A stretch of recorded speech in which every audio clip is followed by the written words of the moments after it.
this is an old working farm, guys. This is an authentic French farmhouse in the countryside that used to be used for the chateau in my town. It is the coolest thing about this property, and it also comes with some really unique history. There's some things that I would love to keep about this property and keep it as authentic as possible and let the charm show and showcase the history, much like the cave in the kitchen. But there are other things that I'm like, well, that had its time, that's had its moment. Now it's time to bring it to modern ages, transform this space to something that I could use and that other people can enjoy. So the entire property is actually an L-shaped farmhouse that is enclosed by the stone wall and the outer buildings, which is completely traditional for this region, also in France, and it's actually positioned to follow the sun because it is south facing. So the sun rises on here and then it sets on the other side. On one side, the wall defines the edge of the garden, and on the other, the outer buildings extend that boundary. So there's 3 barns total.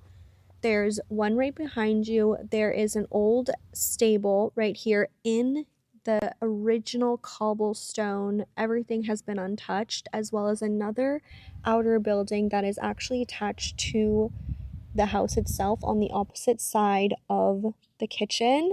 So where we expose the stone in the kitchen, on the opposite wall is actually another building that's 35 meters squared. So altogether, all the outer buildings total about 360 meters squared, which I think is 3,600 square feet, which is a lot of space, guys. I know, it's a lot. I never thought, and to be frank, I would have probably felt really overwhelmed if I would have went into this purchase solo. This was not something that I would have targeted and purchased by myself. But I originally did buy this property with my ex-boyfriend, and even though we separated very quickly after purchasing, but I really do feel like it was such a blessing in disguise, because even though, oh my gosh, oh, life in the countryside. It truly was a blessing in disguise, though, because there's just so many possibilities that can come with this property. One of the outer buildings is going to be a garage. I also have the old stable that the downstairs I would love to turn into an indoor spa pool area. And in the back, there's a back shed that's about 25 meters squared that actually connects to the plot of land that I plan on turning into a garden. I just need to connect it with some stairs because it's situated at slightly higher ground because it goes up on a slope. There is an upstairs to the stable that I plan on turning into a game room, cinema room, and the last room that's connected to the kitchen is about 35 meters squared, and I plan on possibly adding another bathroom if it's not too expensive, even though I know it will because no plumbing exists there. But that's for the future, as well as a gym. So as you can see, there's a ton that could be done to this property, and it's definitely something that's going to take several years to complete, but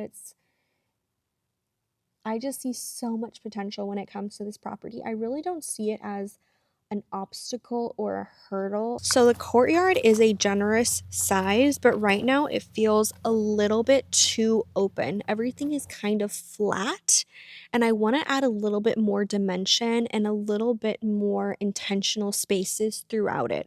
So currently where I'm at is where the old patio was. I actually plan in the future to changing the patio to be more in the central of the courtyard along this wall here, which would be in parallel to the future fountain.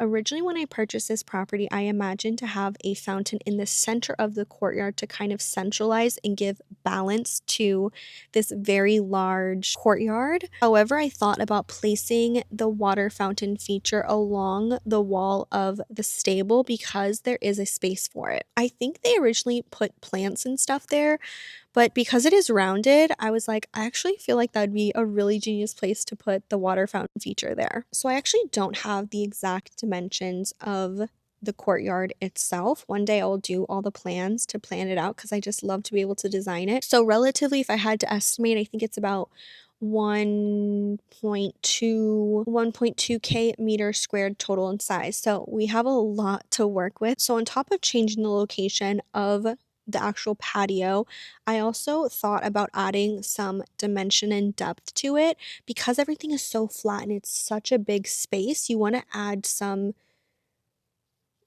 depth, some dimension, and kind of separate the different areas of the courtyard instead of just being this completely open space, while without not closing it off either. So I thought about for the patio, for the terrace actually, to do either 1 or 2 steps higher, and that will create a little bit more dimension into the space. I also plan on changing out the entire patio.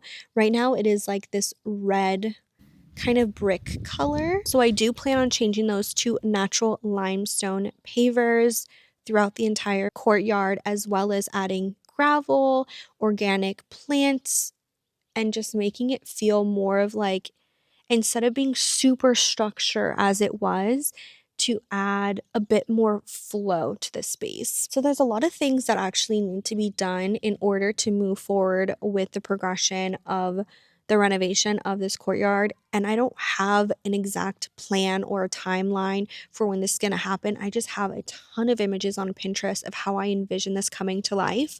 The first thing that I really do envision myself of doing, you have to do things in like a certain order, right? I can't all of a sudden redo the courtyard if I haven't done something else, right? So obviously I want to do the trellis along the wall and do the jasmine all along here. The issue is I need to make sure that the stone is beautifully refurbished and brought back to life before doing so. Because even though most of it will be covered by the jasmine, I want to be sure that when I do something, I do it right and I add the value and the longevity to it. Currently, there's patches of like cement, and it's needing a little bit of TLC, needless to say. After that, I probably would take off everything from here. I would remove um, the patio, I would take up all the cement, I would remove all the grass, all the gravel, everything, and kind of just bring it back to a very neutral state. It's kind of like, when you're redesigning a space and there's all this clutter and furniture, and sometimes you need to start with a blank canvas, that I really envision that's where it's going to be. There's also the restoration of the outer building, the 50-meter squared outer building right behind you guys. That is going to be a future garage, and there's currently a hole in the roof. So that needs to be redone. And I also plan on I have to change the roofing. I have to change the gutters, because currently where it's situated, this is very technical, but where it's currently situated, there's not a good flow of the water. So there's kind of like a lot of wet soil that lives there. Whereas if I change the gutter system to the very edge of it, it will be in a better placement to have the water flow and not have so much moisture in the ground. I know, super technical. There is a chicken coop attached to the garage on the outside, and the door is broken, everything like that. The inside is broken. The outside is in pretty good shape, but I just don't like how it looks structurally either, and I'm not going to use it. Sure, I can transform it and put tools in it or whatever, but I'm not going to do that. Maybe one day I'll have chickens, but it doesn't have to be there. You know what I mean? So I do plan on demolishing that as well and just really making everything come back to an L structure. This is kind of like a pocket that's really an eyesore, and I know why they did it too. So there is a cave that is right underneath the garage, the future garage, the 50-meter squared outer building. So I would have to figure out a way so there's not water just flowing in to the cave, because currently there is the roof from the old chicken house that protects any water from going inside. But that is another thing for future Christina to worry about. Right now, current Christina is just imagining all the beautiful plants. I'm still trying to envision the exact placement and size and dimension of everything. I have to source the materials that I would want, and it's really just going to be something that would be like a labor of love and would just take time to really bring this vision together. So that's where we currently stand for now. I hope you guys enjoyed this little breakdown and this little moment in my courtyard. I'm really excited to share with you guys all the renovation projects and everything that I have for this space. There's just so much to do, as you can see, but it's really just going to be such a beautiful project for life, and I cannot wait to share with you guys.